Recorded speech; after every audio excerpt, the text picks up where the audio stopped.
Pada reaksi terang, spektrum ungu yaitu 400-500 nanometer dan merah yaitu 600-700 nanometer mengenai molekul klorofil pada pusat reaksi untuk memecah molekul air atau H2O, sehingga menyebabkan terjadinya eksitasi elektron pada klorofil dan menghasilkan energi yang lebih tinggi.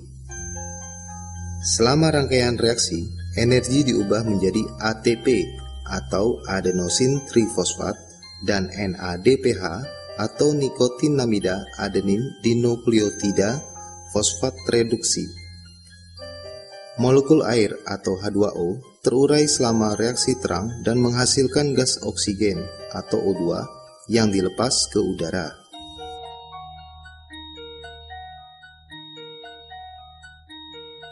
Reaksi gelap merupakan reaksi yang tidak memerlukan cahaya.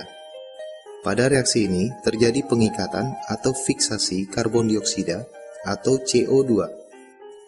Karbon dioksida masuk ke dalam jaringan daun suatu tumbuhan hijau melalui stomata.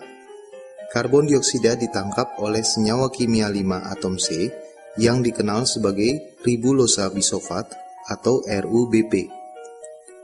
6 molekul karbon dioksida masuk ke siklus Calvin-Benson yang akhirnya membentuk satu molekul glukosa.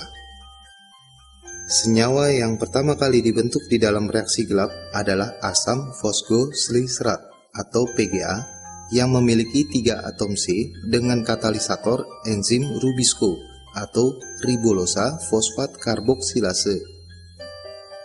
Selanjutnya, ATP dan NADPH yang dihasilkan dalam fotosistem selama reaksi terang akan digunakan untuk mengikat fosfat pada PGA sehingga membentuk senyawa fosgosiliseraldehid atau PGAL yang mengandung 3 atom C.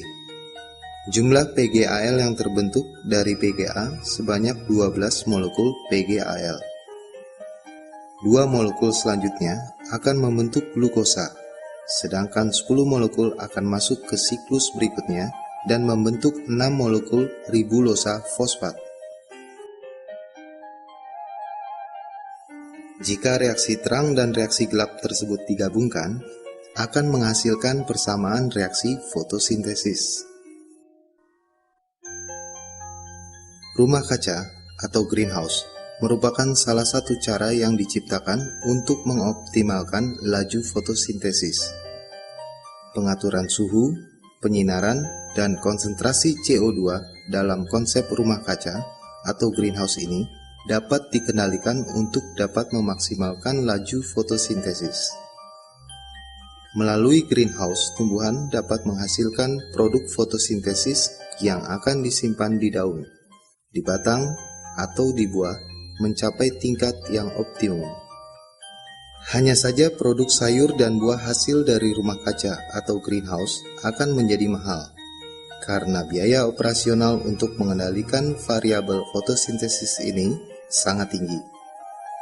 Fungsi rumah kaca sebetulnya untuk melindungi tanaman dari pengaruh luar yang tidak menguntungkan tanaman, di antaranya hujan, salju, angin keras, dan udara yang dingin.